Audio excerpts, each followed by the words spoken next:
Ooh, look, I hit the red button. The red button's on. Okay, so are you ready? Are you sure? I don't even think I have a choice. Welcome to the Wrong Indian Podcast. Native Americans of all trades, masters of none. What does that mean? Oh, we have a lot to say. We're not the expert. But we talk to the experts on a variety of issues. I'm Brittany Schulman. Kenrick Escalante. This is the Wrong Indian Podcast.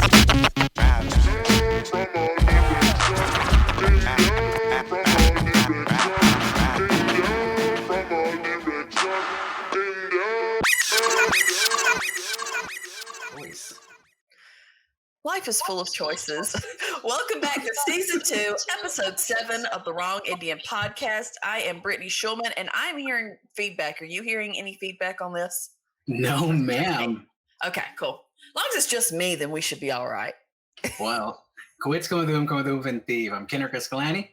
And like I do every time we get on this podcast, I always remind you guys, if you like what you're hearing, go out and rate us. Go out and subscribe to our show wherever you listen to podcasts. If you're like Brittany, go to our YouTubes and hit that red bell and subscribe so that you can be up to date every time we get a new episode out there for you guys. And why do we ask you this? It's because we're trying to increase and manipulate that algorithm that, gets people to find us. Yeah, we just want y'all we just want to be able to share the gift that is the Wrong Indian this holiday season. So feel free to comment, like, subscribe, share, rate 5 stars, all that beautiful things. That would be I'll take a 5-star. Sure. Yeah, Merry Christmas to you. Nice.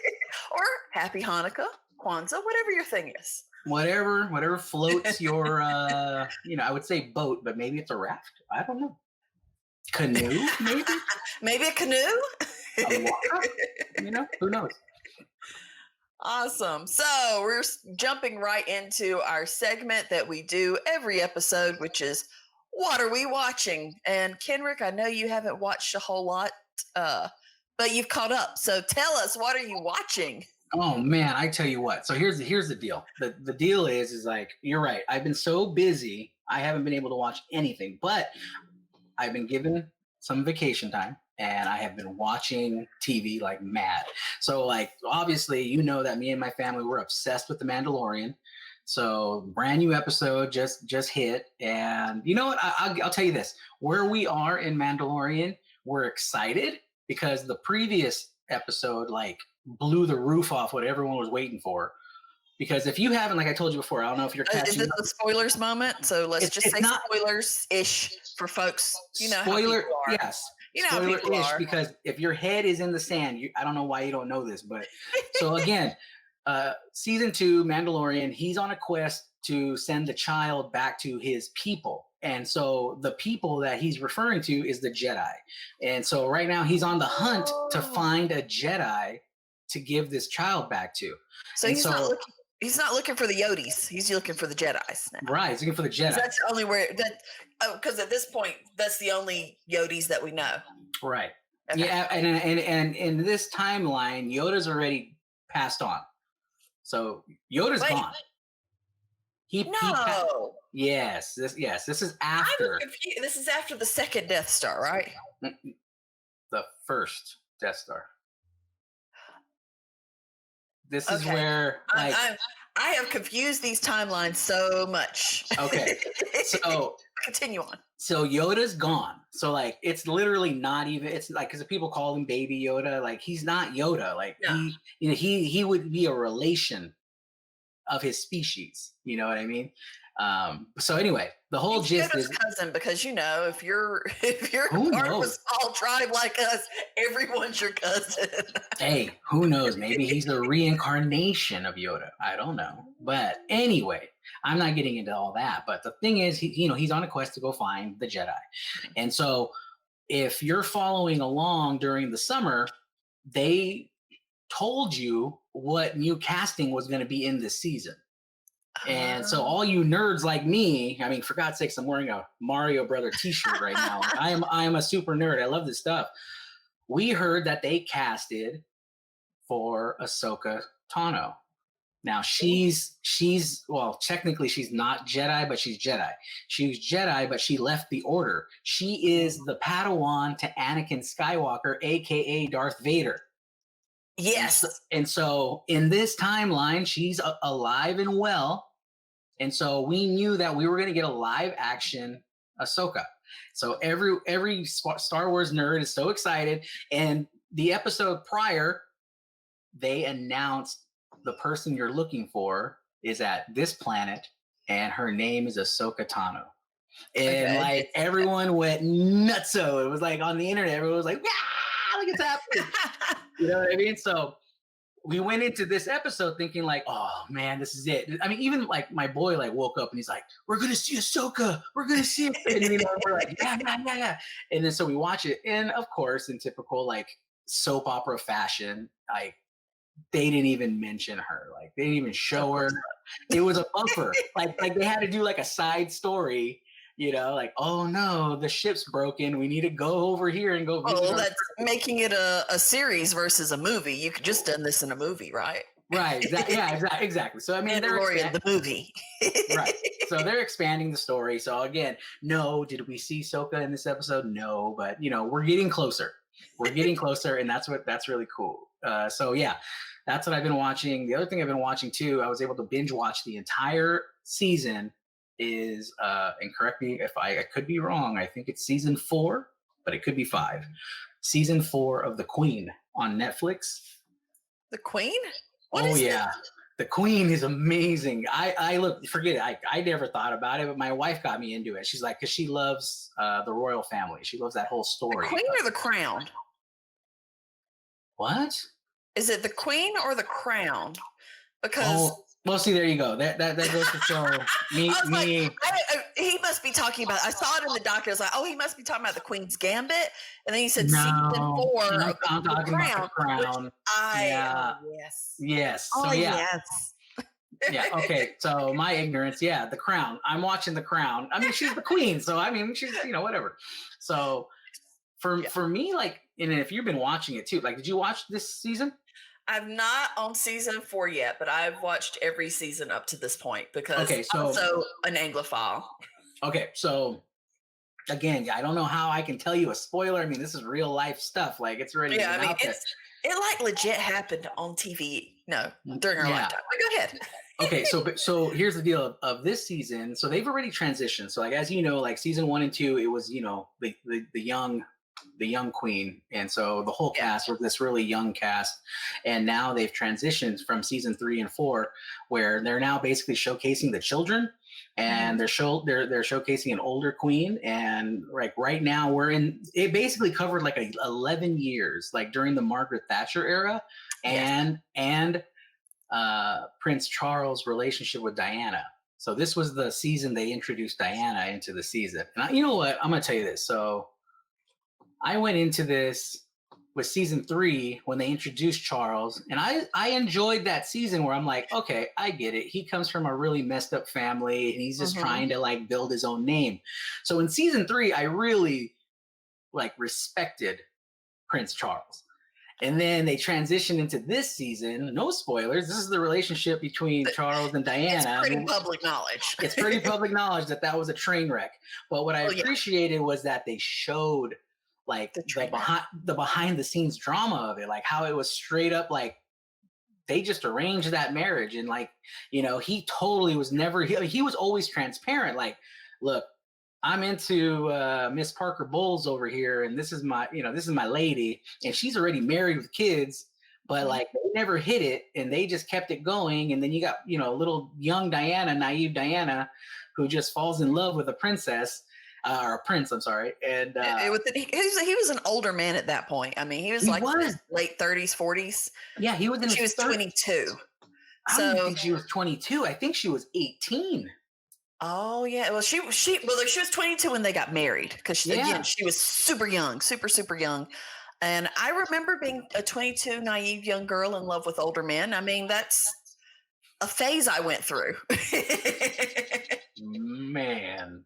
So I get it. And then if that man, and I think there are a lot of women who have that story where that man was not necessarily, it's like, this is what I want, this is not what I want.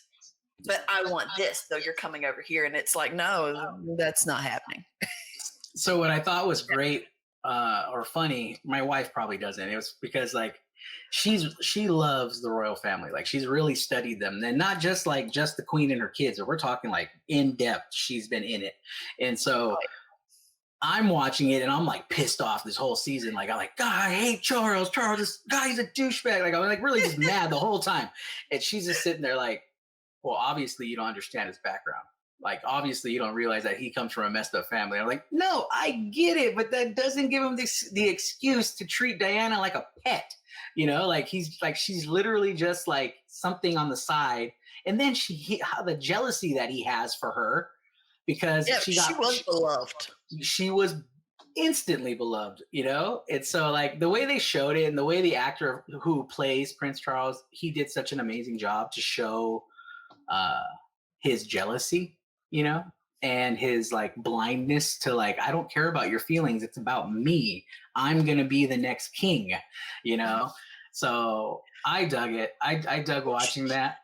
Yeah, I find that whole series, The Crown, really interesting because it does. I mean, they're one of the last royal family lines in Europe that have existed for such a long time. And because most of them get overthrown, or and you saw in the very beginning with Queen Elizabeth, with her reign being as long as it has, how it has transitioned. Because before, when you go back to Queen Victoria, I think that's when the Parliament was kind of stripping away that power, and she also had a long reign and didn't really care as much about being involved in the reigning part of the reign. And that's where they kind of made it this figurehead, but they still have their own money, but they still live off the state. But it's very interesting. I find the whole concept very fascinating, very interesting. Yeah. So. And what I liked about all 4 seasons is that they always show the relationship between the prime minister and the queen. And so in this one, it's the story of Margaret Thatcher. So it's the first female prime minister. And like, was horrible. Well, I mean, she's good, but she's horrible. Yeah, like that was the whole thing. It was like they were showing this crazy arc of her like being very powerful and, you know, changing, you know, the system, but at the same time being hated for it. And then like, you know, her always talking about, you know, strong women don't need to show emotion. And that's why, you know, there's only certain women who can lead, you know, because not all women can hide that emotion. Yet you saw her as a bawling, big old ball of emotion through that series, you know? I mean... Which is bull, because I know men are more emotional than... I know men who are more emotional than women. I know women who are not emotional at all. And looking at the Queen and following her arc through those seasons, she rarely shows emotion. In fact, it's kind of alluded to, I think in it's the episode where the children die. Yes. And she doesn't cry. And she's like, I don't cry. Right. I've never cried. I don't cry. I'm like, oh, okay. Interesting. Yeah, and you know, they continued that arc of her about, you know, how emotional how she is, because like I guess like what she was doing in this season was that she was trying to question herself of like, so what, am I not a good mother? Are you guys trying to indicate that I'm not a good mother? Because, you know, you had Margaret Thatcher, who was this strong iron giant, right? And she was still like a doting mom to her son.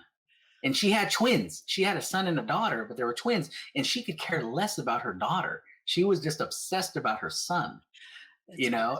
And like she could cry over her boy. And then like she would have these meetings with her cabinet and she was making dinner for them. Like, you know, so she was still very the stereotype of what a woman should be in the world, where like, I will make you food. I will do this for you, you know, but I'll still lead with an iron fist type deal.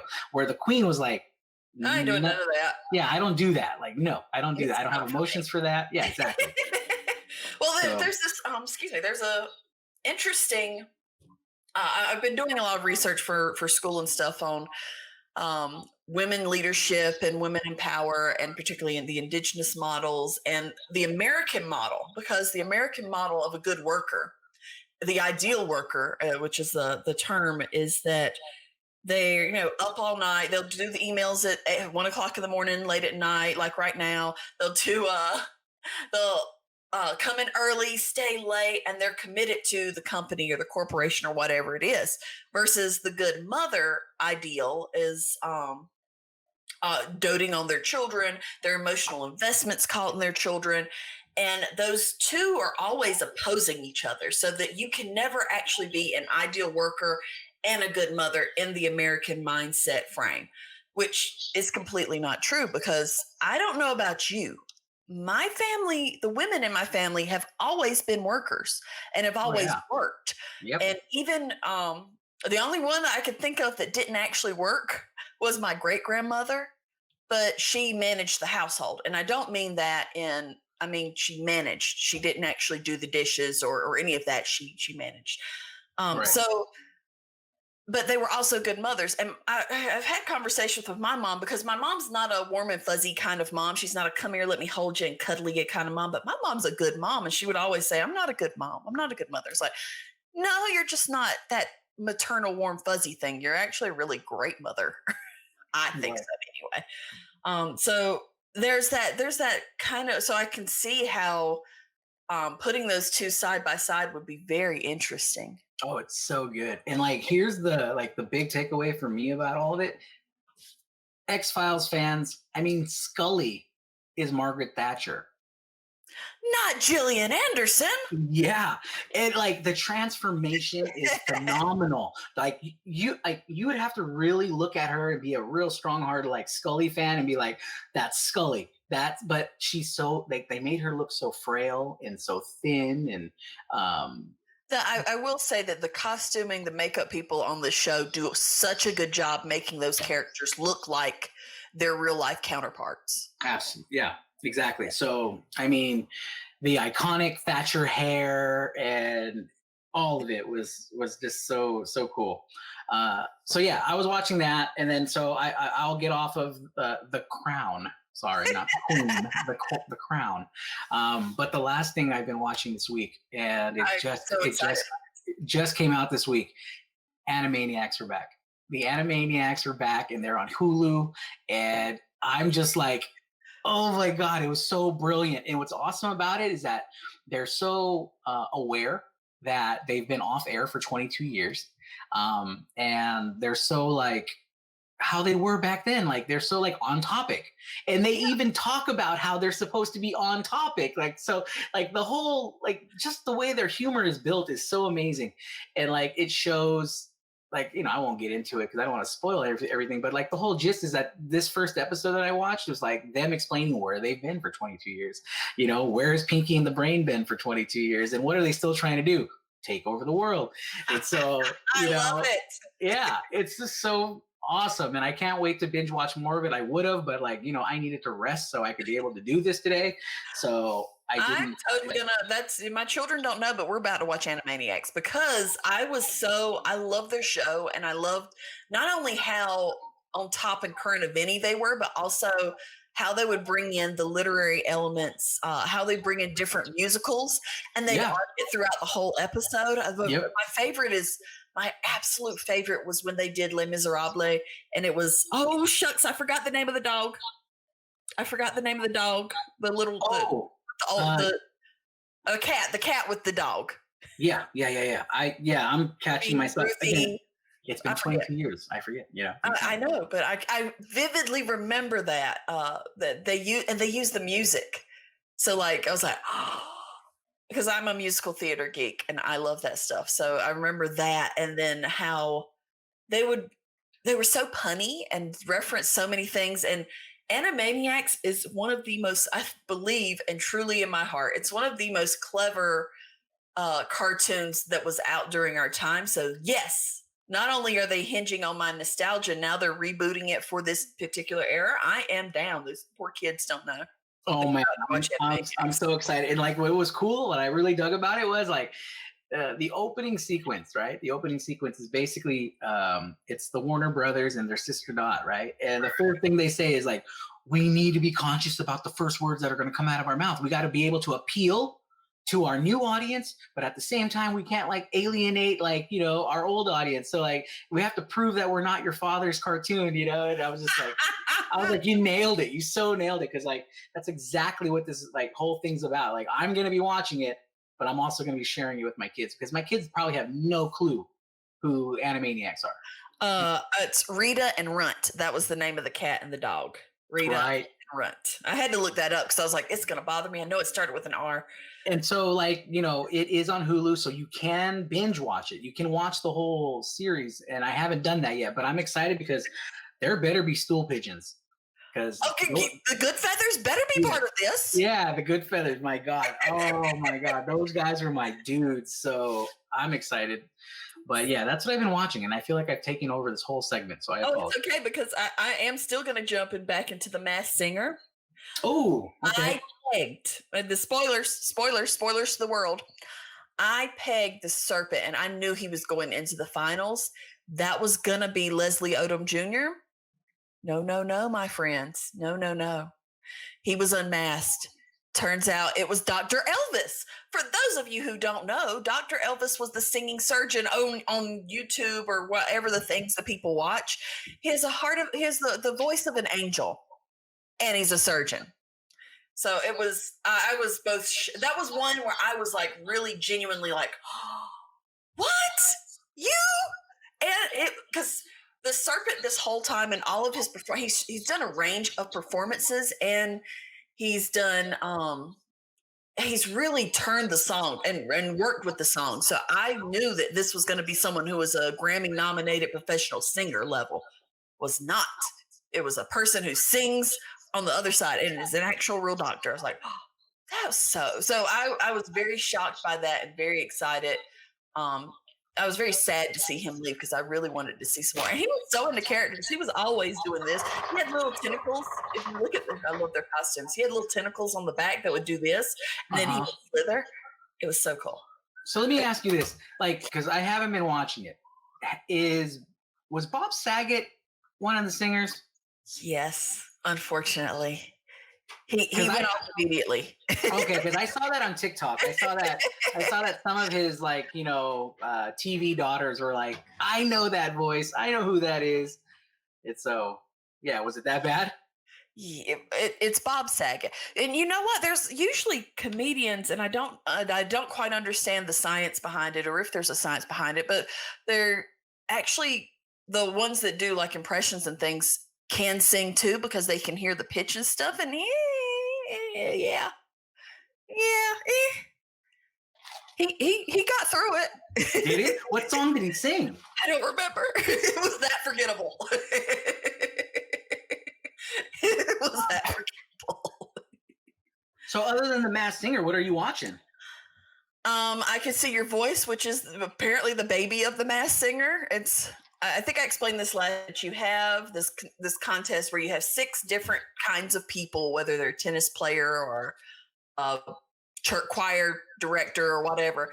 And you have to decide, the contestant has to decide if they are a good singer or a bad singer. So the first round, they lip sing to a song. If they're a good singer, they're lip singing to their voice. If they're a bad singer, they're lip singing to someone else's voice. And so they do that, and then you decide who needs to go. And then if you pick that person, they get to sing their song, whatever their song is. And you win $10,000. It's like $10,000 each level you get to. So if you pick a bad singer, you win $10,000. If you don't pick, what are you eating? And why did you not invite me? Shame on Look, I'm going to be transparent. Like we're recording during lunchtime. So I'm not going to say the brand. I'm just going to tell you that I'm eating some fries right now. So if you're on YouTube, you're watching me eat. I'm sorry. It's now becoming mukbang. This is not just a podcast; it's also a mukbang. But anyway, yeah, I don't know what it's called, but I could also do that. Like you do the sound when you eat. ASMR. There you go. I can do that. We're not doing that. No, we're not doing that. We're not doing this. Mukbang is enough. So anyway, so if they pick the person who is the good singer at the end, they get $100,000. And then there's all these B-list celebrities that help them make the decision along the way. So it's that I actually got my father-in-law to watch it, and he was like, he got really into it. Really? He got really, really into it. And Masked Singer, because Clint Black and his wife, Lisa Hartman Black, were the owls.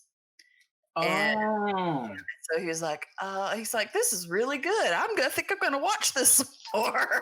So like going back, like you weren't thinking Clint Black, you were thinking of like what, Vince Gill? Is that what you were thinking? It was definitely a country singer, but I wouldn't have pegged Clint Black, and I didn't know his wife to know that she was also a singer. Yeah.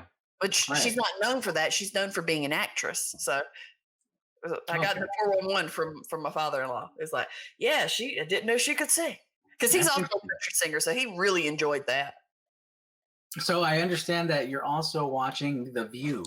I had to stop watching The View for a little while. And let me be real clear and real honest. I love The View, so you don't at me. Don't at me. I love how they all sit around. It's a bunch of women who have different perspectives and they talk about different things. Literally, that's what I wanted to do here, except maybe not with women.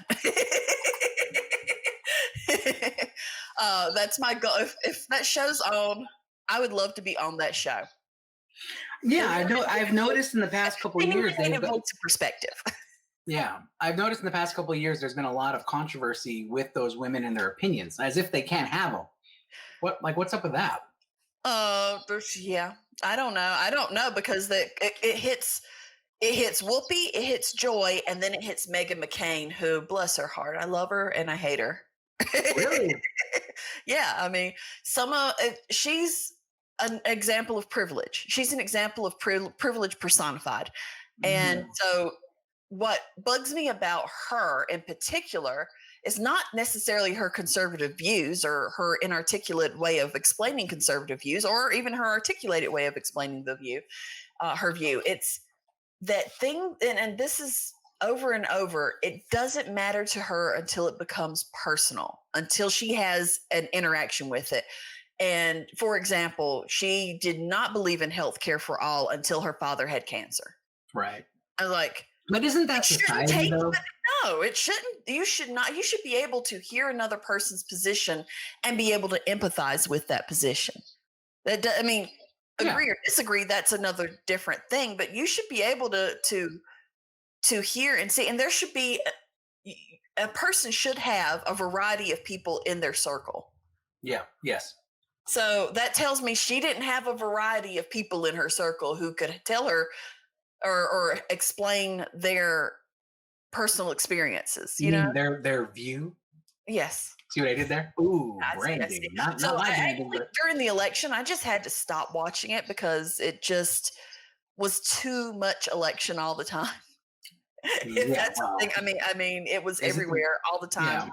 And then I was working in some GOTV stuff. So it was a little much, and I had to pull back. But I'm back in now, and also their format, because they're still doing it from home, and it's still that Zoom. Like if you're on 6 Zoom calls, the last thing I want to watch is another Zoom call. Oh, is that how they're doing it right now? They're doing it on a Zoom call? They're doing it on a Zoom, pretty much a Zoom, and they've got the view backdrop, but they're all at home. The very first few months when they were doing it from home, it would just be their house. Now they have the view backdrop. Okay. To make it more studio-like, but it's still another Zoom call. Yeah. And the way they have to, because they can't interrupt each other and talk over each other. Right, we know that one. Also enjoy, maybe a little too much, but because they can't do that, it's still. Oh wait, it's Joy's turn. Wait. It's Sarah. But Sarah's back, and I love Sarah Haynes. I absolutely love her. She is such a ball of joy. Yeah. So anyway, I'm back watching The View, and I'm really enjoying it. You know what else I'm back doing? What's that, Brittany? I'm eating right now. Cereal. In fact, on average, Americans eat about 100 bowls of cereal, and what are they eating, friends? They are eating sugar, like Kenrick's fries, salt, grease, and sugar. But Magic Spoon, one of our sponsors, will give you all the flavors and nostalgia of your childhood without the guilt. It's grain-free, gluten-free, low-carb, high-protein, 0 grams of sugar per serving, and is delicious. they have a fall box. If you don't get, if you want to try something that you're like, oh, amazing, go get the fall box. My kids are bananas over the cinnamon. They literally were pointing like, they're eating it just like in a cup, not even milk, just eating it and enjoying it. The cinnamon is delicious. Salted caramel and cocoa. Oh my gosh, mix them together, put them in a bowl. When my in-laws were in town, they were like, this is pretty good. I'm like, yes, it is. So if this sounds good to you, if you want to try the flavors, if you want to try something that's not going to fill you up full of sugar and make you groggy and stuff, then you can get free shipping from us. You go to magicspoon.com, enter our promo code wrong NDN podcast. That's the word wrong, the letters NDN, the word podcast, and you will get free shipping on your next order of Magic Spoon. So we want to thank Magic Spoon for being a sponsor for Absolutely.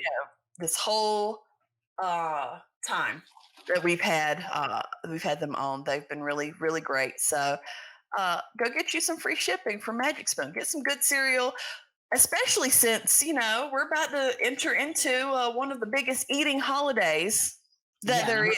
See, and all I'm doing is pre-gaming. That's all I'm doing.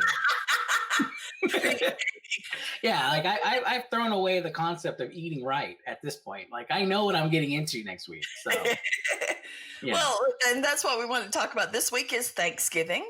For those who celebrate and those of you who don't, we just wanted to talk turkey. And just talk a little bit about a wrong Indian perspective of Thanksgiving. And here's the thing. When I was coming up, I didn't know that Thanksgiving was the holiday that people laid it out to be. For my family, every holiday's the same. We go to grandma's house, we eat, we hang around and talk trash to one another, sit on the porch and just laugh with one another, eat a second round, and then we go home. I mean, that's how it always was. Except for when my great grandma was alive, we'd go over there for a little bit, hang out with the extended family, and then come back to my grandma's house. So, and I didn't know or understand until like kindergarten that we were supposed to be celebrating the Indians helping the Pilgrims, and that it was that thing. And I remember vividly as a kindergartner, they divided the class into two halves, and one half got to be the Indians with the little paper vest and the little paper feathers, and the other class had to be Pilgrims with a little black head. And they made me a pilgrim, and I was so sad. You're like, but I'm an Indian, like, for real. I'm the real thing. Or is this supposed to be an immersive experience? Is this like literal indigeneity, invisibility? What is happening here? They were preparing you, Brittany. They were preparing you. Yeah, so for those of you who don't know what this holiday is supposed to be based on or the reality of the situation, I encourage you to do some research and go learn a little bit more about it and learn for yourself. And then you decide how you want to celebrate. Tell me about your Thanksgiving experience. Well, I mean, I think you pretty much described my upbringing is the same. I mean, I grew up in a mixed household, so I had it both ways. I had, even if it was Thanksgiving, it was Christmas or any other holiday, it was either we were having our big like res gathering, we'd all have our community res gatherings that we would have out in our stomping grounds or in our community center. And then we had, we got to go to my mother's side and, got to have a real like Mexican, like, hangout and jam jam session, that go on for like, it seemed like it'd be like a whole weekend thing, so I always had back and forth. But like yourself, like I didn't like realize this whole Thanksgiving concept until I got into elementary school, where they were like basically selling me on this, like, it's Pilgrims and Indians, Pilgrims and Indians. Indians held the Pilgrims and then they went away. Yeah, it's like, we were doing so good, like, that we all got together. There was a big we all held hands, and then Trail of Tears. We sent them over there, and that's where they are now, which is really twisted when you. For those of you who don't know about North Carolina having the largest Native American population east of Mississippi, there is a highway. It's 7476, at least in my neck of the woods, and it's called Andrew Jackson Highway. It runs through my Waccamaw Siouan community. It runs through the Lumbee community, and I think it even touches over in the Eastern Band of Cherokee community.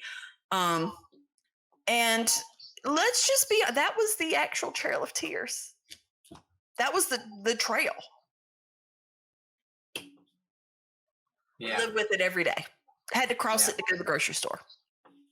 Yeah. So, but we were still there. You know, it's funny. It's like growing up, even though I had our school, which is a predominantly Native American population, my school was selling me this, you know, romanticized story, right? But I always had like my father who was just like, that's not how it happened.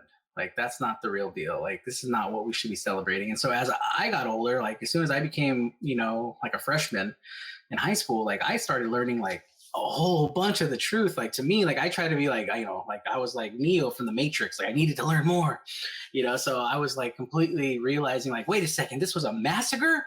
Are you telling me that you know, the real celebration of Thanksgiving is the fact that they killed a bunch of Pequots? You know, like that was like the whole thing. Like, well, the fact that they survived their first year digging up the empty villages where people had literally just died. yeah. Let's just dig that up. We'll eat what's here. And that's the part that I wish we would talk about more, is the reality of our history. Yeah. So, and that's what, you know, now as a father, like that's the one thing I share. Like, you know, no, like I haven't given them, like my girls, the full story, because you know it's heavy. It's a heavy thing, like trying to tell them the whole thing. But they going through Pocahontas with my daughter at 18 months, and another thing. Yeah, exactly. So I mean, like they get the gist of it. So like in our house now, currently, like our whole thing is Thanksgiving truly is just a moment in time for us to be together, you know, because like in today's world, that's kind of hard, especially now. Well, I'm sorry, it's COVID. So like, I understand that even that's going to look different now. But I mean, before COVID, it was, you know, this was a moment for us just to get together. Mm-hmm. I didn't focus on the whole concept of the Pilgrims and the Indians and all that. No, like you knew if you were coming to my dinner table at Thanksgiving, you knew that I was going to be telling you like, look, what you think is not true. You know, here's what's the truth. But I'm going to look past that, one, because I'm thankful that we're still here. We as Indigenous people are still here. Yes. And we have to remember all the sacrifices and all those people who were impacted by that first Thanksgiving, and be thankful that we are still here making a change. So, I mean, that's what I share with my kids, and that's what I use this day for. It's the same thing with like Columbus Day. It's like, no, we're not going to celebrate Columbus Day. Do I not work on that day? Sometimes I don't. Sometimes I do. But you know, it all depends. Office where I work at Americans for an Opportunity, it was a conscious effort to not. We didn't take Columbus Day. However, we would take Battle of Little Bighorn Day. There you go. In exchange. So now that it's Indigenous Peoples Day, we get Battle of Little Bighorn Day and Indigenous Peoples Day. It's beautiful. You know, and you know, now like with the organization I work with now here in DC, like we take pride in working on Indigenous Peoples Day because we know we're working on that day to continue the advocacy nice for us, you know. So yeah, Thanksgiving. I mean, I'm still gonna go eat. You know, I'm doing it now. I'm pre-gaming now, guys. Sorry. Yeah, there's no magic. There's no magic spoon on my table right now.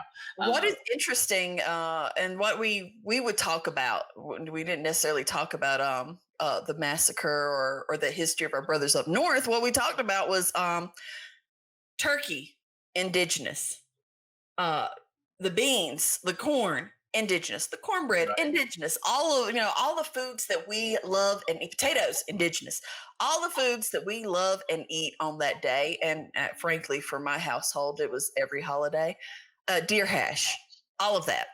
Ooh, Indigenous. So we celebrated Indigenous foods to the best of our abilities the whole day. I mean, if you want to be dangerous and mix it up, throw some mashed potatoes in there. But other than that, yeah, mashed potatoes are Indigenous. The potato, really. Tomatoes, also Indigenous. Don't at me, Italy. Don't at me. See, I'm more arguing about the mashed concept. I mean, like, were we mashing potatoes as Indigenous people? We were mashing corn. Why would we mash the potatoes too? I think we'd probably prefer it just whole. I don't know. I'm romanticizing the Nice with potato. green onions. I mean, that's delicious. Right. Deep fry. Well, I mean, deep frying. Maybe. Maybe, I don't know. All of the preparations with which my people were, but our fried cornbread is the bomb. That sounds good. So, It like, is.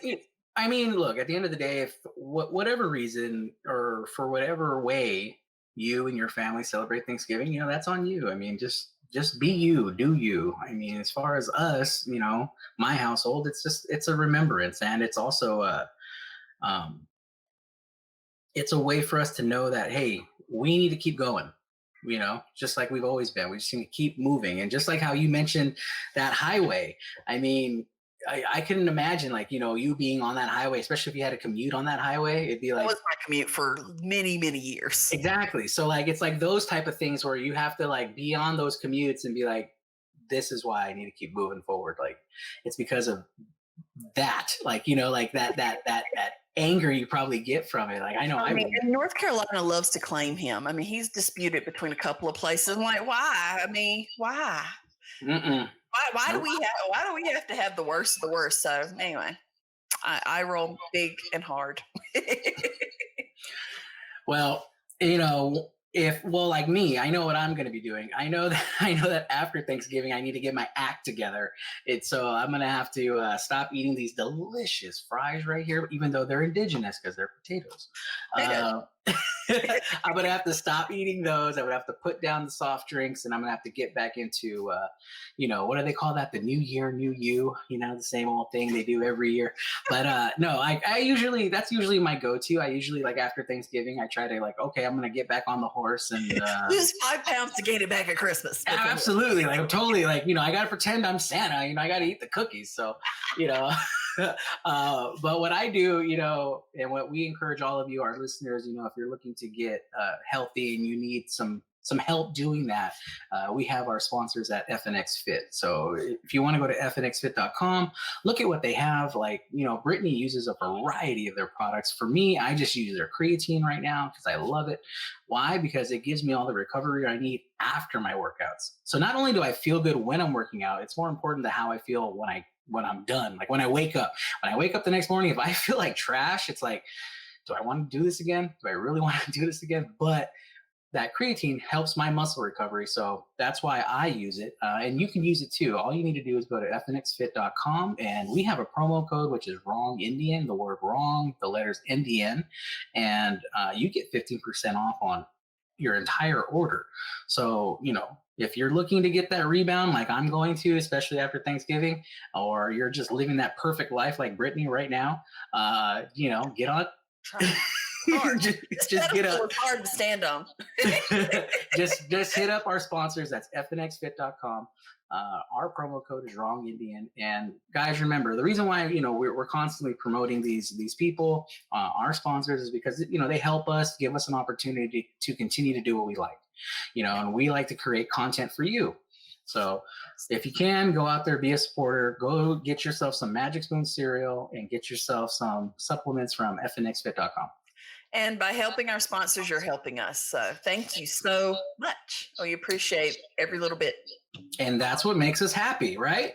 Which is the next segment. Look at that segue. You like that? You're getting better. I try. What's making you happy? Oh man, I'm going first. I feel like I always get stuck going first. No, a lot of things are making me happy, but one thing that, and it may be controversial, like I get it. It really might be controversial, and we know that we know what we're getting into, but what's making us happy is that we're going to go ahead, and and my family, we're going to fly back to Arizona during Thanksgiving week. So we understand that because of COVID, it's complicated, and that we should be staying home and bunkering down. And we have been all year. But we feel, we can be responsible enough to take the precautions we need to fly back home, and we're going to do that. So that's what's making me happy. That's making me happy is I'm going to be able to do my mountains.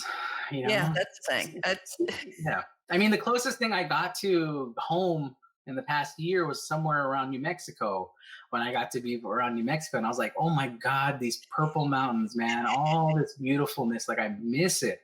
And so like I can't wait just to get home, smell that desert dirt, and just see family, but we're gonna do it very responsibly. We're not gonna be like going crazy and stuff. Like I intend to go see my dad and see limited amount of people, but mostly it's just the idea of just standing on your homelands does something. I totally get that and totally understand that, because I know when I haven't been home, and I haven't been home in a while, it does something. I need to get next to my Lake Waccamaw and feel and see the waters and feel the waters. I need to be underneath a canopy of trees.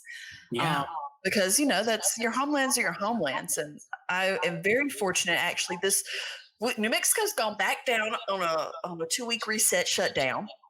But right before it happened, I had family in town. My husband's family came in. His dad drove from up north. His sister and her family came in and stayed with us. And we all took all the precautions and did everything. But it was much, much needed. There is something, because, again, we're out here without any family really close except our friends and things like that. But it was just such a wonderful time to be able just to sit with them. And we actually already did Thanksgiving. We did a very interesting Thanksgiving, because at that point, I'd cooked a whole lot, and I was just looking at my husband going, I have got statistics I need to finish. I got my public budgeting I need to finish. I got this 10-page paper I need to write. I don't have time to cook the full meal. He said, well, let's just order the sides and we'll fix the turkey. I said, okay, cool. And then as it got close, he said, yeah, how about let's just order the turkey too? That's awesome. We ordered a Thanksgiving and just sat around and enjoyed each other for that time. And they left right before the shutdown order went into place. So I was just so thankful, so grateful to have them, because they're just so wonderful. I married into a good family. I that's a beautiful thing. That's awesome. So very happy. One last thing that made me happy came out of the blue too. Again, this COVID time, so it's so awkward, and but I recently got selected to be. I got selected to be 40 under 40 for an organization, NCAIED, and that achievement alone is really, really awesome. Thank you. That is amazing. I meant to I congratulated you. Actually, you want to know the real truth? I wrote the text out, and then I went to sleep instead of the next day. Hey. I was like, I can't send it at midnight now. But yes, I was just so proud of you that's a major achievement. And you're on that list with a lot of really cool people. I mean, really cool people. Many people who've made that list who are doing awesome, amazing things. So I'm just so proud of you. Thank you. And like one of my colleagues came out of the blue and texted me and was like, you know what? Since you won 40 under 40, it would be so cool if you would be able, if you're comfortable, to come over with your family, and I want to make some fry bread for you, and just have a dinner. And like, I'm sorry, maybe I'm just like weird about it, but like that meant the world to me. I'm like, are you kidding me? I'm there. Fry bread when you don't live, in your homelands, people don't make fry bread for no reason. No. And I haven't had I haven't had fry bread for like over a year and a half, because we don't make it in the house here. And so we went over, she made it. It was so good, and I was just so thankful that I was able to have that opportunity, and the idea that she went out of her way to do something that kind. So I mean, kindness is awesome, and I think I've been trying to preach that for a while. Is like, it doesn't hurt to have some kindness, and guess what? It's actually kind of free. So it doesn't cost you anything. I don't know. So that's what's making me happy. Yeah, I've been able to get that awesome recognition, and the cool thing. Quick note of that recognition, 40 under 40. From my knowledge, there's only been 3 Quitsons who have gotten 40 under 40, and I'm proud to say that those 3 all have originated from a nonprofit group that we all created together. Sweet. Yeah. So like, one of our former councilmen earned it, and then a relative of mine actually got it last year, and then now I have it, and it's like really cool. Like I'm in good company. I sense that I'm in good company, and so It's very awkward to clap on camera. I don't know if I'm clapping or if I'm throwing dollar bills. I'm not sure how that works. Just to throw back to the view, they always pan over to the audience, which is a bunch of people on Zoom, and they're all so weird. Why don't we have that? I want our virtual clappers. Can we get a like? Do we want an audience? We should have an audience. I think so. I think that. I think we need to ask our listeners to send us a video of them clapping, and we're gonna put that on every time we. Oh my gosh! And the clap weirder the better. It's like. Oh man, that'd be so awesome. Okay, I'm putting that on social media. I'm gonna put that on. Well, yeah, I want that. I also want to. What makes me happy is supporting my sisters. I'm part of Alpha Pi Omega Sorority Incorporated, and we it's the first Native American Greek letter organization in the nation, over 800 sisters strong, and we got to interview one of my favorite people who made this shirt. Just look at that. It's Barbie Indigenous. It's Indigenous Barbie, her sweatshirt, and I love it. I've been wearing her stuff quite a bit because it makes me happy. Chelsea Jones of Sultry Anarchy Boutique. So we got to interview her twice. It was amazing. I'm going to call it out. I apologize. It was my job to save the interview, and I didn't.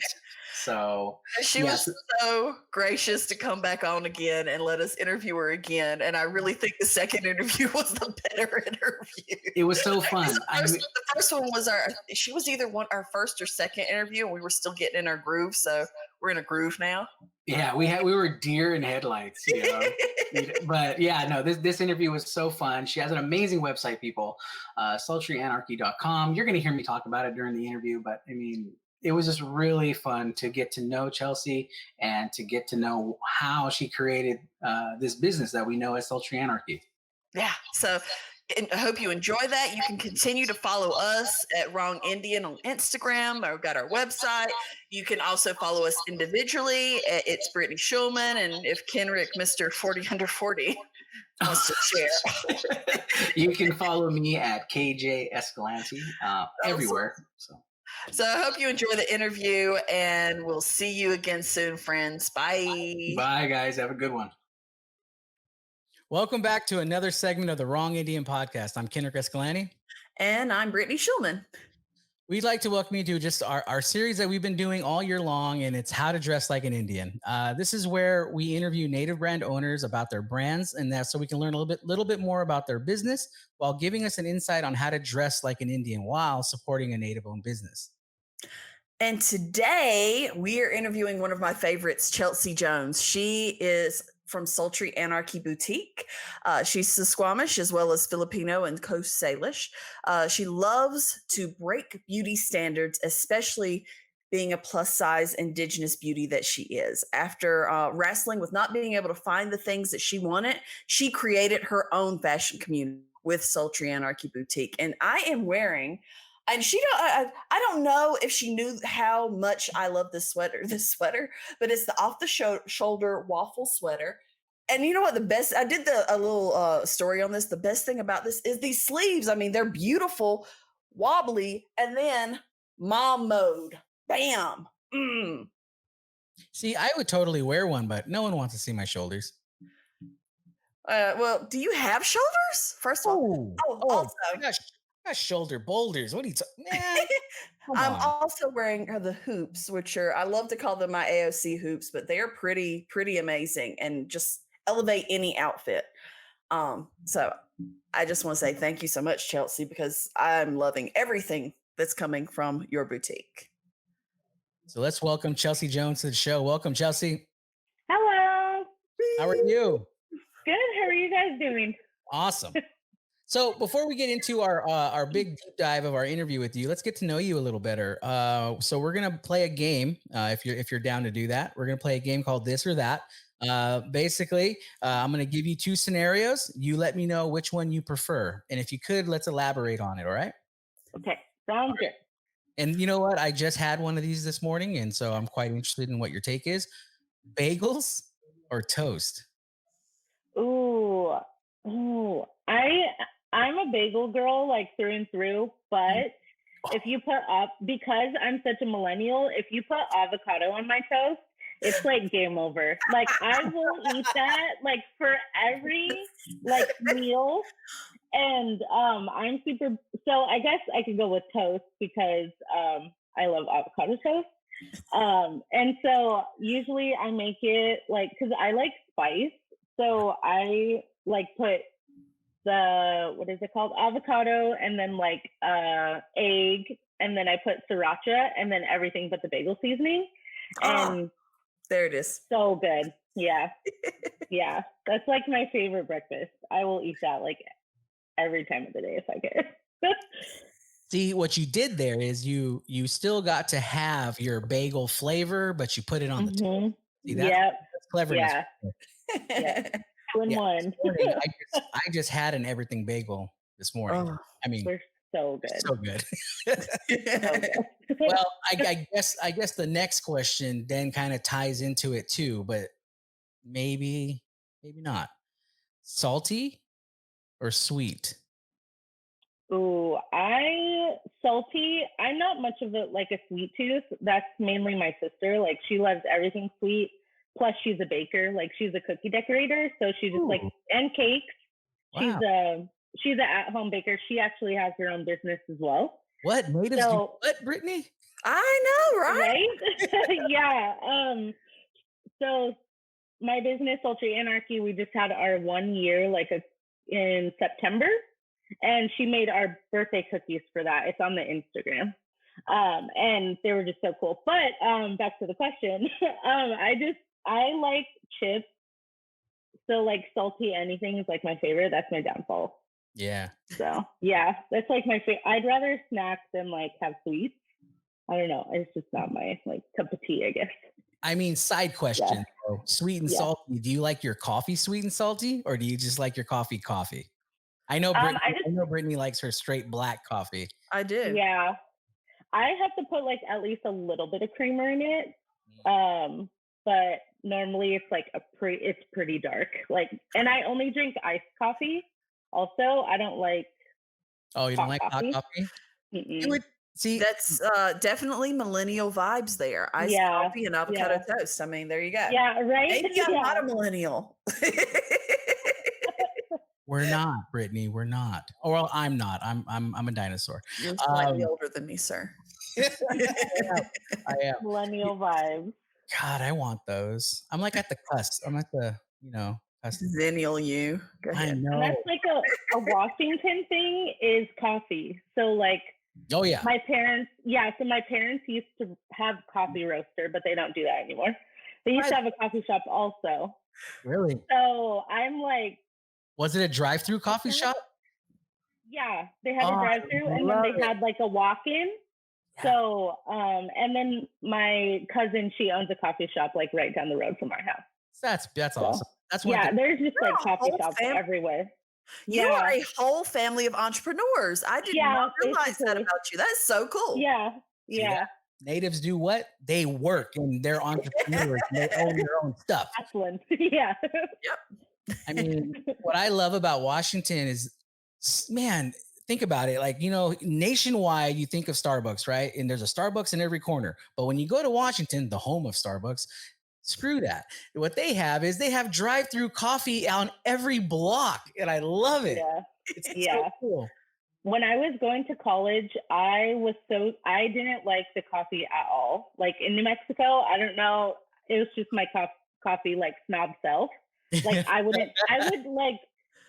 cold brew my own coffee in my dorm because I was like, I don't want to like, unless I was having like a really rough day on campus. But other than that, I was like, nope, I can't do it. I'm too stubborn. What would you call a New Mexico thing, Brittany? Like what's something that you would be stubborn about in New Mexico? Like I get when she says she's stubborn about coffee. The thing is, it's New Mexicans are stubborn about their green chili. Oh yeah, that's right. Yeah. Not so much me, but I'm kind of stubborn about my seafood. Mm, Because, I grew up on the East Coast. We have good seafood. There's really not any good seafood here. yes. Yeah. All right. So my next question for you is, and this could be another millennial question, Mhm. Cardi or Nikki? Oh, I grew up on Nikki. I took my sister to like her, I think it was her Pink Friday concert. And we were like, yeah, we were so obsessed with her. My sister was so obsessed with her, and she cried when she came out on stage, and it was like, but I think like my music taste has evolved. So I'm more of like a Cardi B fan now than Nikki, just because I feel like Nikki had her time. Yeah. Mhm. But also I feel like if it wasn't for Nikki, then Cardi wouldn't be thriving as much, or like Meg Thee Stallion, or like any of the up and coming artists like that. I feel like she kind of paved the way, because I feel like besides like the OG, like Missy Elliott, There you like go. I feel like they kind of like evolved, like they just set like a place for each other. So I'm just happy that you included my generation. Thank you. Lil Kim, Missy.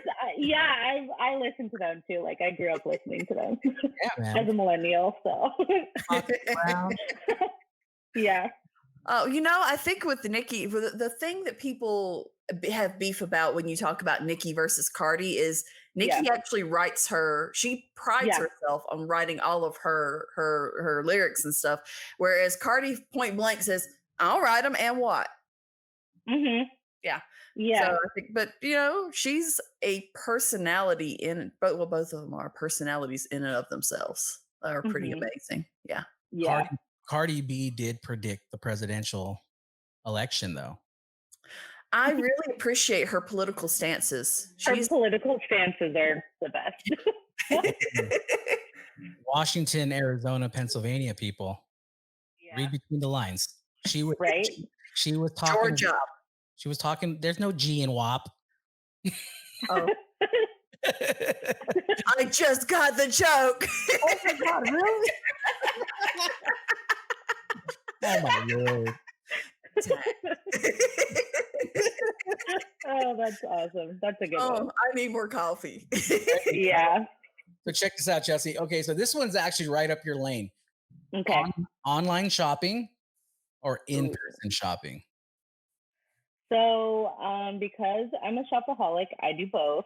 But mainly because now, okay, so my thing is like I have to shop more online now because of like what they carry in store.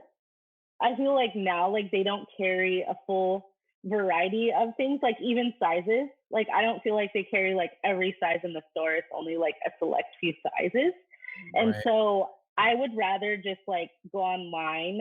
But because I'm such a shopaholic, I know like what size I am and like what like place I go shop. So if I didn't know that, then I would probably have to shop in person. But because like I know how everything fits on me, I shop online like all the time.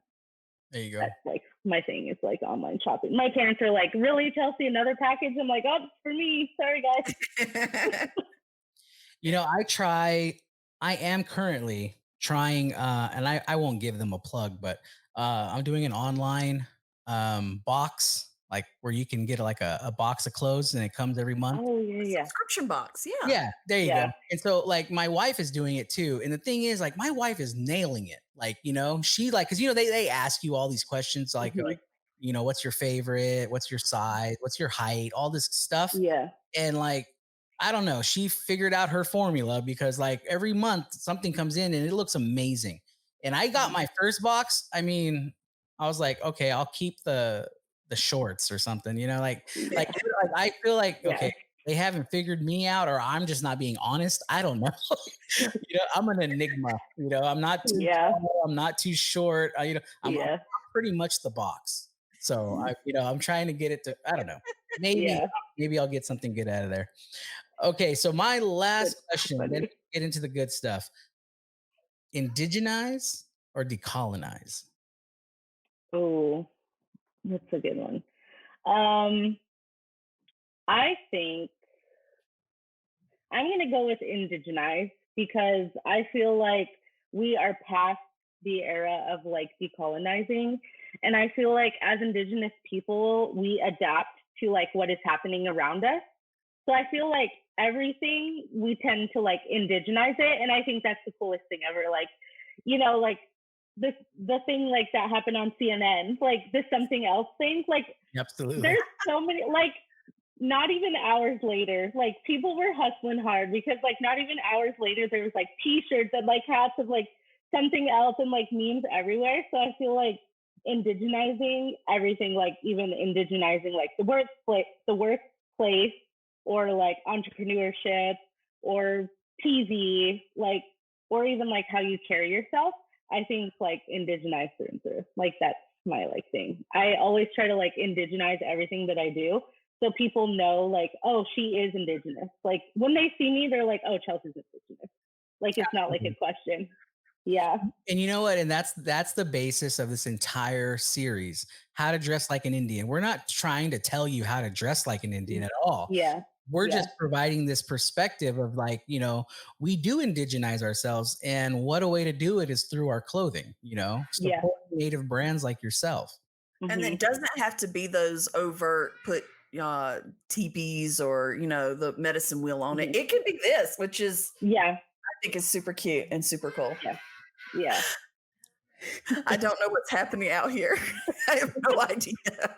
And for our new listeners out there, if you haven't figured it out by now, the Wrong NDN Podcast is proud that we have kiddos that roll around here. You're going to hear kids. You're going to hear dogs. You're going to hear Brittany's coffee machine.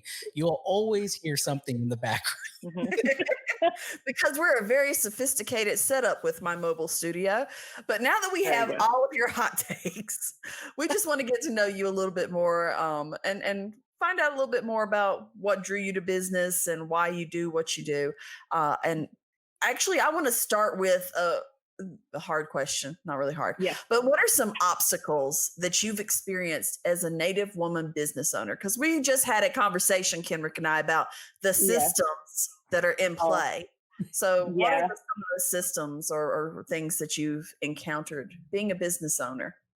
So I think the first thing is just like the aspect of money. Like everything is just so expensive. Like to start up, like running a website, you have to buy the domain, you have to buy a reseller's permit, you have to buy a business license, you have to buy your EIN number. And it's just like, just starting that, it's like a couple $100. And that's like without having product. And so, with me, like I do everything myself. Like I edit photos, I take the photos, I do all my social media, I do my email campaigns. Like one day I'm like, I'm gonna hire somebody to do it because it's not fun. But I think like that's just an aspect of like owning a business. And then also just being like a one-man show too, because like I have to deal with the postal service, like especially now because packages are going in and out like crazy.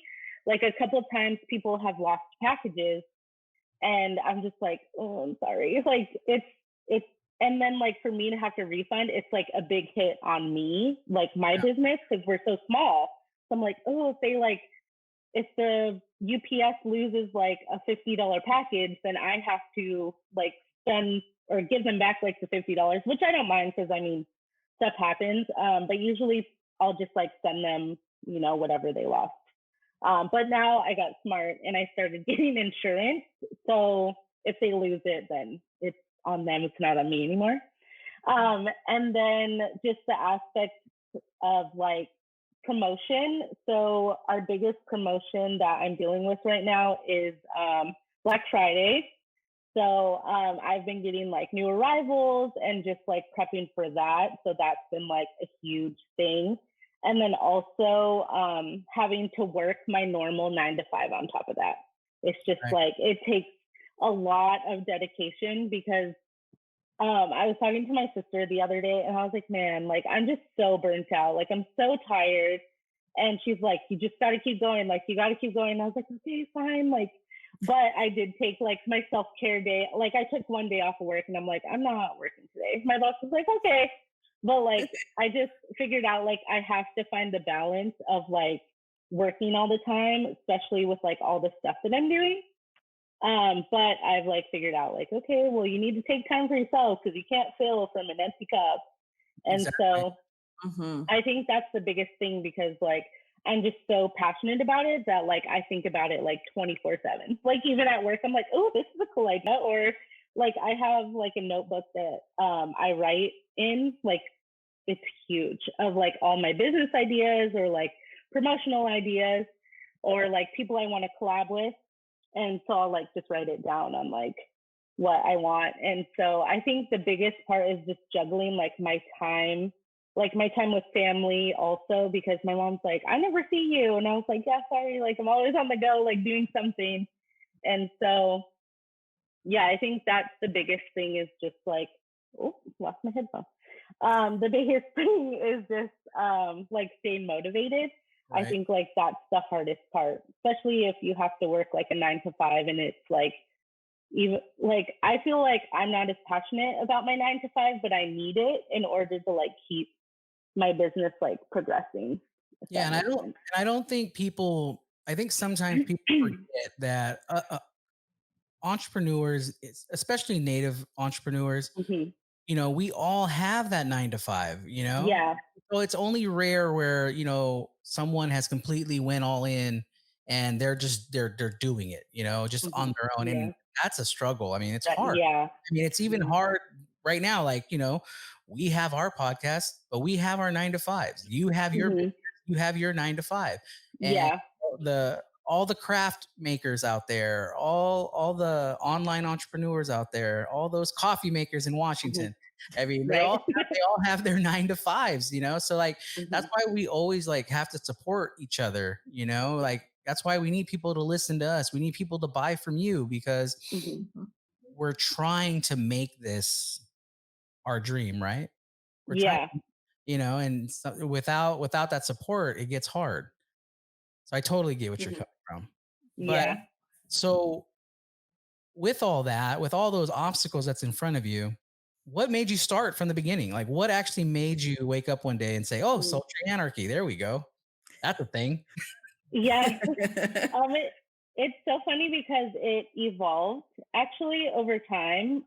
Originally, I only sold like fake lashes just because I was tired of spending like, oh, I wore lashes like all the time. Once I started wearing them, they were like a staple. I did not look the same without them.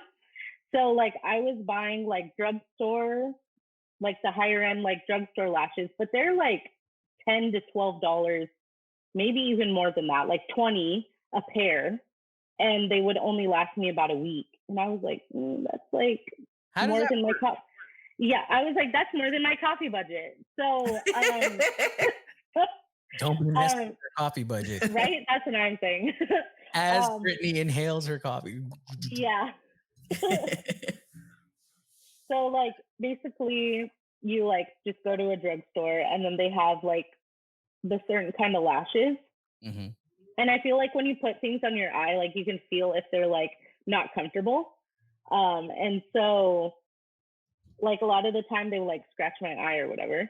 And so I was like, you know what? And then after a while I just stopped wearing them because they're so expensive. And then I was like, you know what? I'm gonna like Google like if they have like alternative things to like cost, like they would cost less money for me. And so like I found like all these random like vendors. And so I was like, oh hey, can I get like a sample of these to try them out?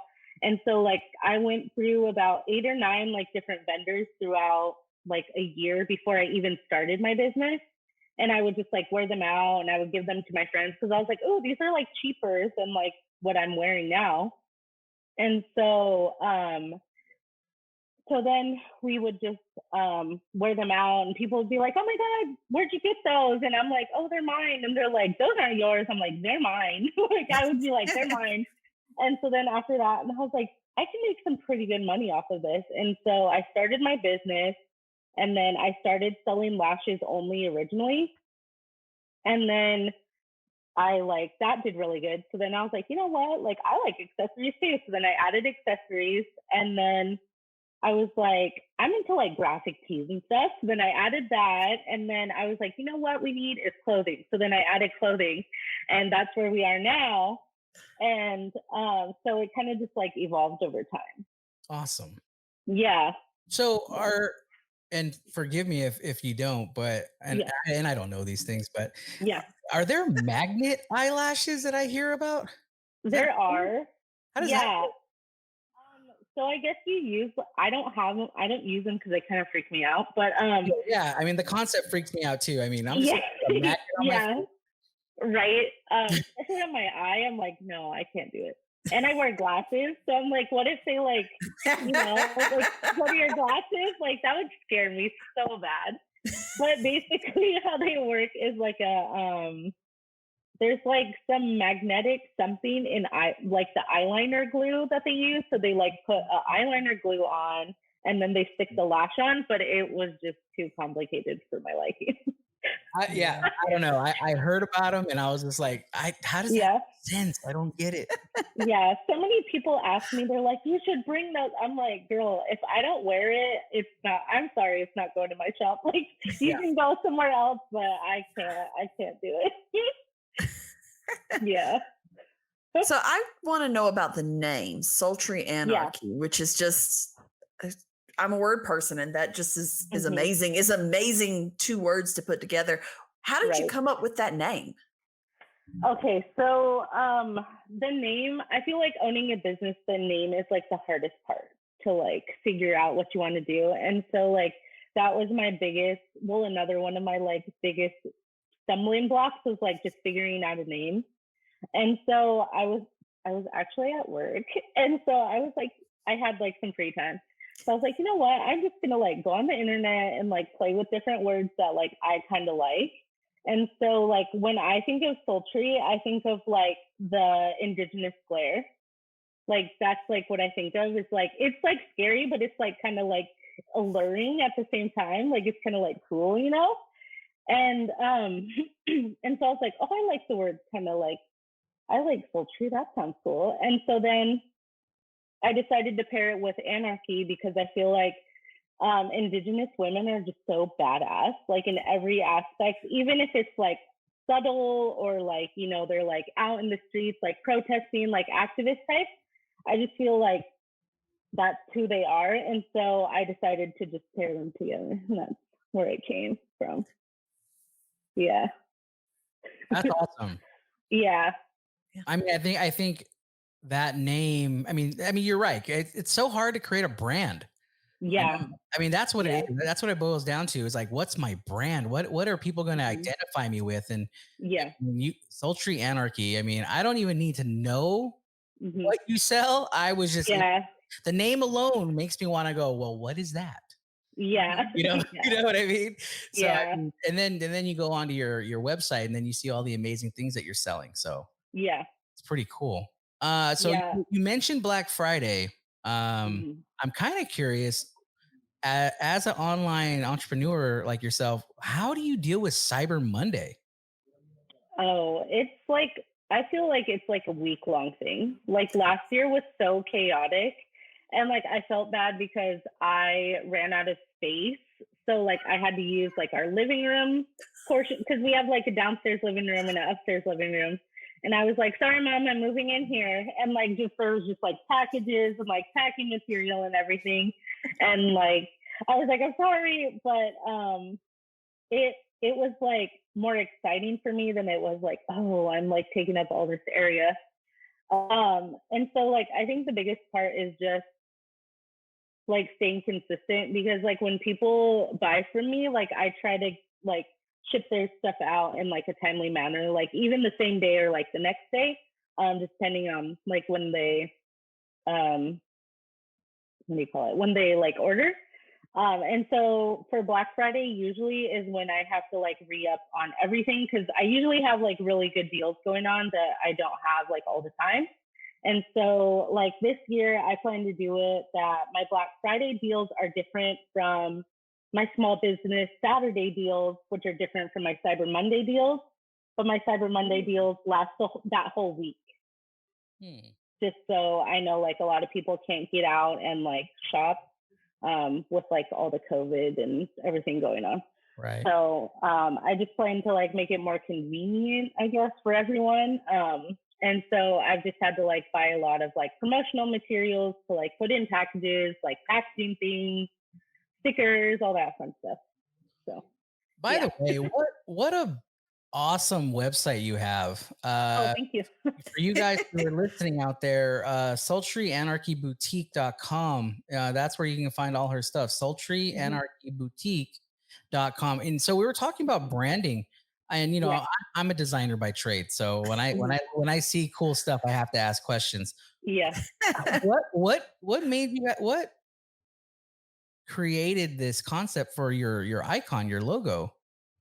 Oh, okay. So she's actually a sorority sister, by the way. Nice. Her name is Elsie. I believe she's from Idaho. I think she's from Idaho. But she went to school in at Washington State University. And then like with sisters, when like new sisters come in, you like add them on Facebook, you know, it's like a thing. And so she's a graphic designer, and I was like, her work was so cool. And I was like, hey, can you like, because originally I didn't like my logo. I feel like I just kind of like slapped it on there because I needed like a logo. Right. But I ended up like rebranding because I didn't like it.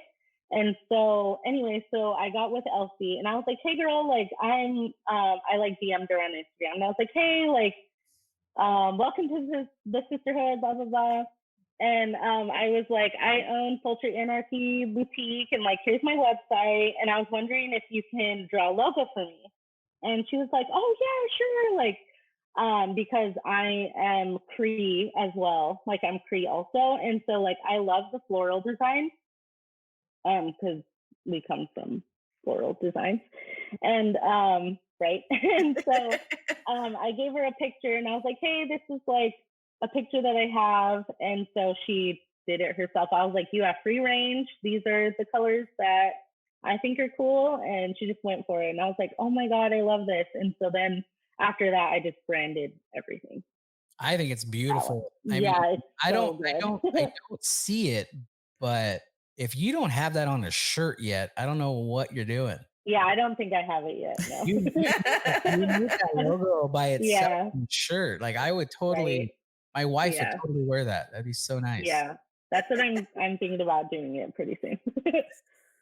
But yeah, the design is so good. I love it. I was like, yeah, when I got it, and I was like yelling. My mom's like, what is happening? And I was like, this design is awesome. It's the best. Oh, like I was so hyped. Like it was so funny how hyped I was.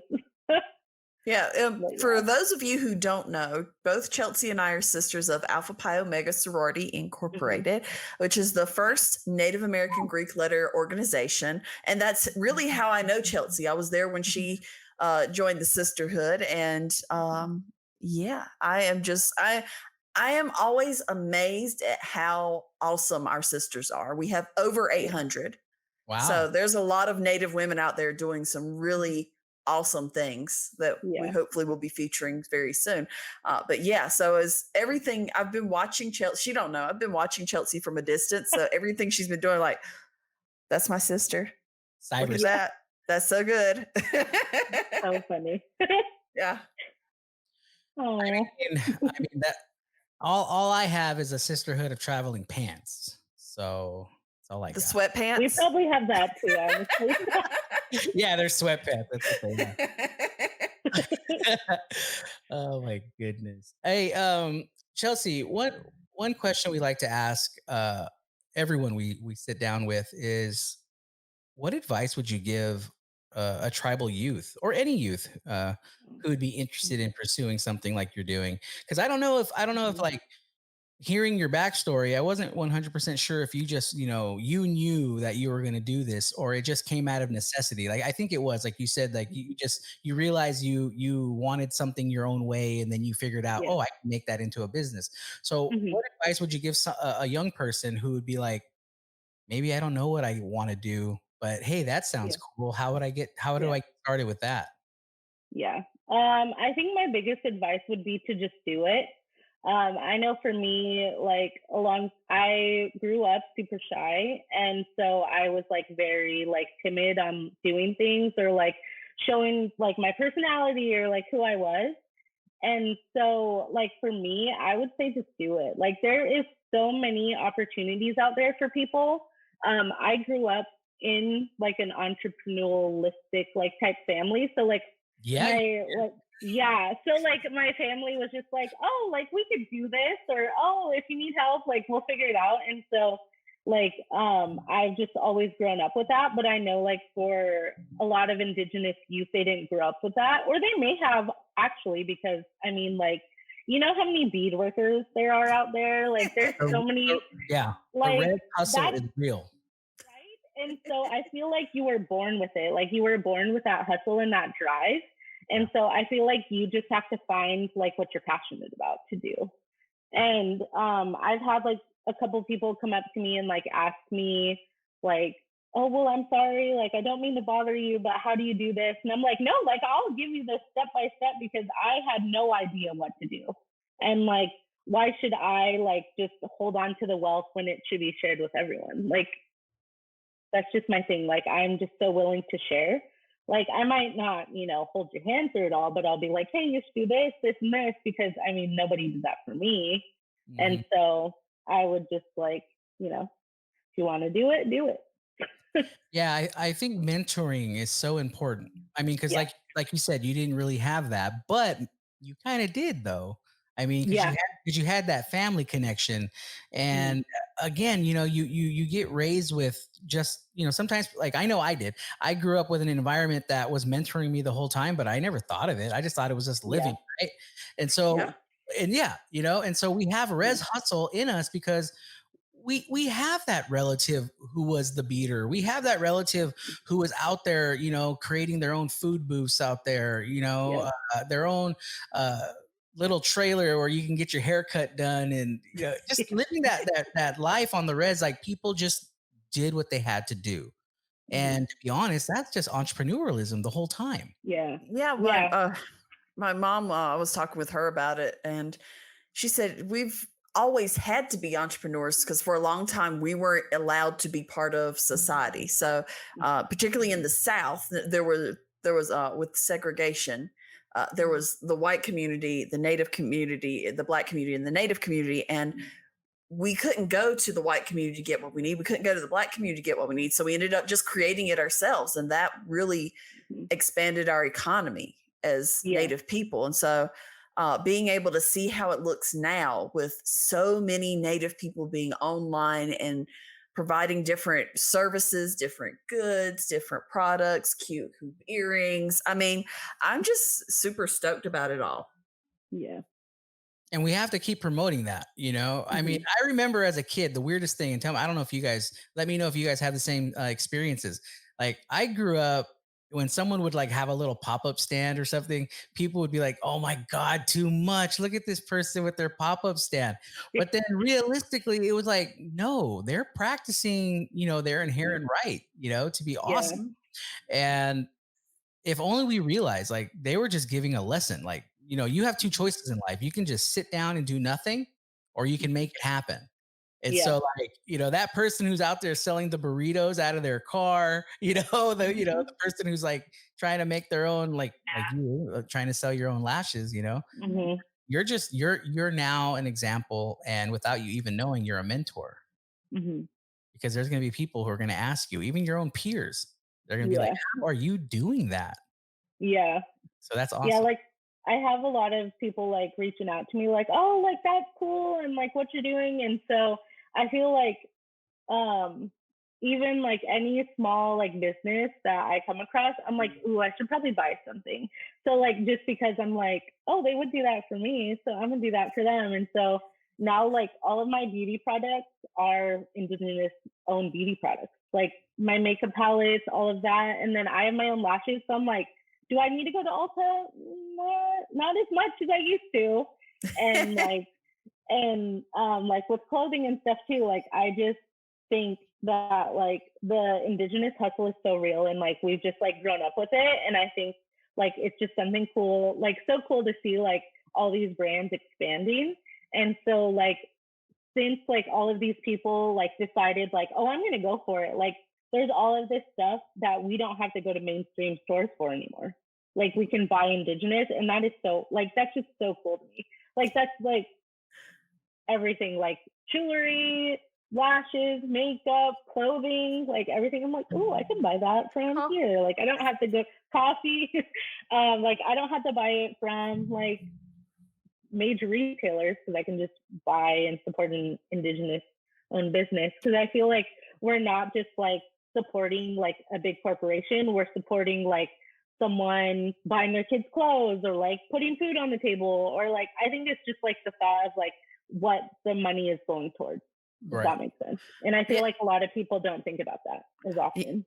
I think that's we're in this moment where our economy really is shifting, and people are being more conscious about where they're getting their things from, whatever their things are. And so if you at home want to support Indigenous children, tiny Indigenous brown babies, you should buy Indigenous, because every time you're supporting an Indigenous baby. I saw that somewhere. I was like, that's so true. Right? Yeah. You want to help brown babies, then just go buy Indigenous things. One thing that Brittany says all the time, and it rings true with your business and a whole bunch of businesses, is that, and this is why I've learned so much in these series that we do, from natives do what and to dress like an Indian, is this, that, we're not a monolith, right? So we're like this large tapestry that is Indian country. So if you even look at the screen right now, we look like three different individuals from three different areas, but we're all Indigenous people. And and I love that we can now buy things that doesn't have to look like it came off of leather. It doesn't have to be, look, I mean, Brittany's wearing your sweater. It's a sweater. Yeah. I love it. And that's the thing, like, right? We don't need to go out of our way to be like, look, we're native, we're wearing native. And it has like a native, like everything on it. Yeah. I mean, but if that is your jam, that's awesome. And I have it. I mean, I have my stuff, but at the same time, I like the idea that I can just buy a hat that just has a random, the brand name, and I support it because I know it's Indigenous. I'll wear a t-shirt that has nothing that would be the typical. Typical. Look, he's wearing a dream catcher. He's so stoic. Whatever the other people say, I don't know, but like I just like wearing something that, look, I know it came from an Indigenous entrepreneur. I know I'm drinking Indigenous coffee. I know that I'm gonna buy some eyelashes for my wife from an Indigenous entrepreneur. Like, and it doesn't look, your eyelashes, there's nothing Indigenous about them. Like, but they're but what I'm saying is they're operated. It's owned. Owned, I mean, unless you do, like, awesome, I mean, you can put some little turquoise on the ends. I know. Just bedazzled. I mean, that would be awesome too. I mean, like I said, those are people's jam out there. So, but I mean, that's the cool thing. So just like, I think if there's one thing to take away from what we're talking about and what, all our businesses, is that, we all don't look the same. We all don't do the same thing. So, yeah, I think like a big thing with my brand is like, I like the people that have like Indigenous, like pattern design stuff. I'm like, dude, I would buy that. But I know, like, for me, like in my brand and like the vision that I had, like, I just wanted to have like an Indigenous owned and operated business so that like everyone can use it, like it's not just like, because I've had friends like, oh, can I buy from you? I'm like, yeah, like you don't have to be native to go. Like, no, you need a native password to shop in my store. That is a real thing. And I'm just like, no, like, girl, you can shop there. Like, and so like a lot of my friends are like, ooh, this is Sultry Anarchy. Oh, I'm wearing Sultry Anarchy today. And I was like, yeah, girl, I know. Like, I see your lashes from afar. I know they're mine. She like would always laugh at me, but I think it's just so cool to like just have that, like, like you don't have to be Indigenous to buy from Indigenous owned businesses. And I think that's like a big, like, stereotype that people think like, oh, is it like native only? It's like, no, it's not native only. Like, unless you're buying regalia, but that's like, people wouldn't freely sell that on like a website, but that's something else. But like I always go back to that, like, no, you can support my business. It's not like, you don't have to be native to only shop here. Right. It's not super sacred. Yeah. In the morning, maybe. we just had that same conversation with Urban Native Era. Yeah. You know, they're going out of their way to inform their customers that, like, no, this is not like a silo where it's just for us. You know, yes, it's great that yes, Native people, we can support each other, but no, this is for everybody. Well, Yeah, it's the FUBU thing. It's for us, by us, but you can get it too. Exactly. Exactly. Right? By the way, I was trying to show you that. Yeah, for those of you at home watching. Yes, I'm wearing my Coast Salish mask here. There you go. I don't even have a Coast Salish mask. Huh? My mom does. I was like, I don't even have one. Oh, you got to. I got like 3 of them, man. They're Really? yeah, your guys' artwork. Oh man. Salish artwork blows my mind. I just love it. I love it to death. My mom has like a cedar woven looking one. So it like looks like it's cedar woven, but it's not. It's just like printed. Okay. And one of my like really good friends from high school, him and his wife are like, they're weavers. And so they like decided to put their work on a mask. My mom's like, I'm buying that. So yeah.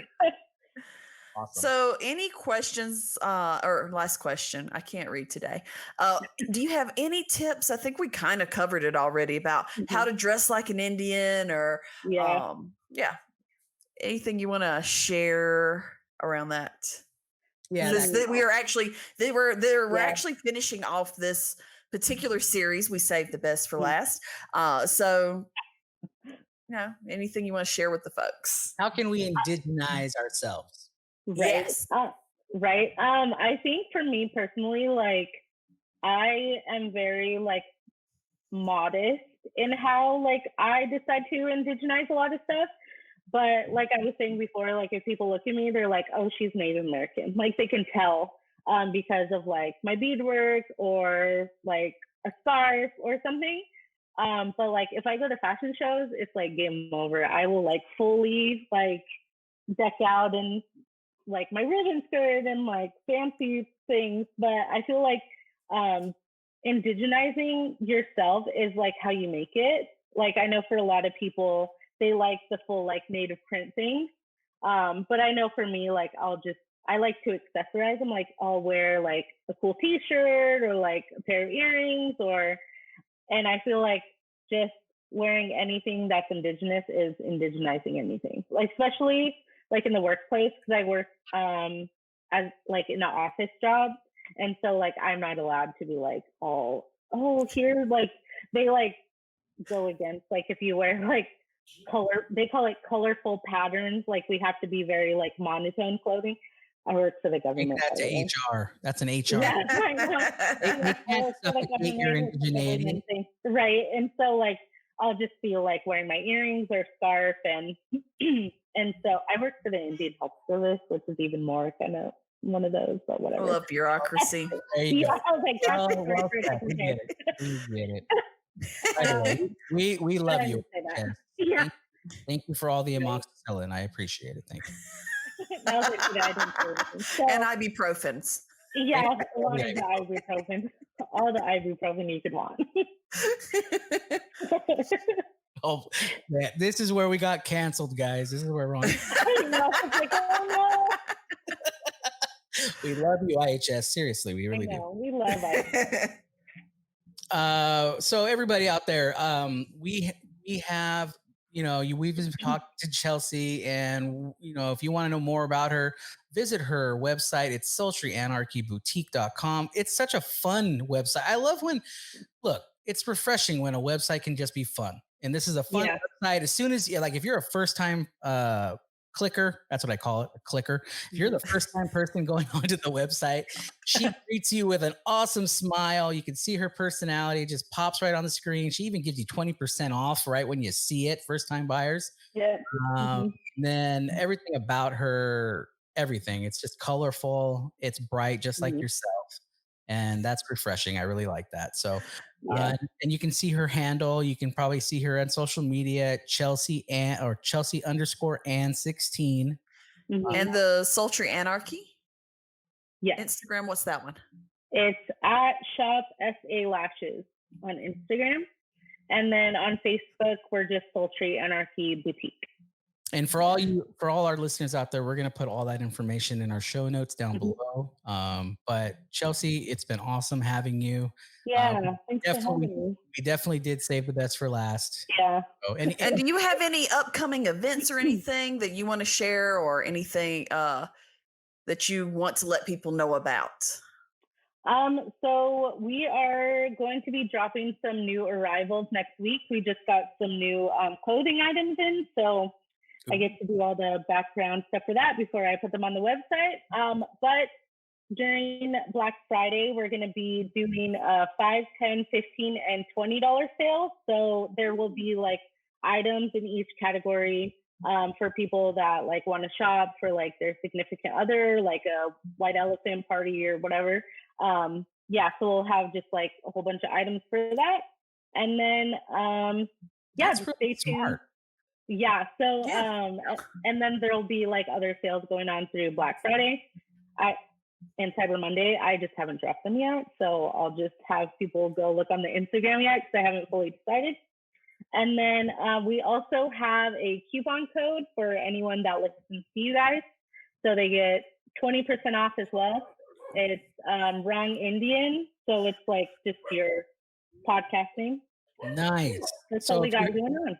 Nice. So if you heard that, that is a promo code Wrong Indian, and you get 20% off at Sultry Anarchy Boutique. That is so awesome. Yep. I know I'm going to use it because I think, well, not for myself, but I wish I would. Where's the men's stuff? I know.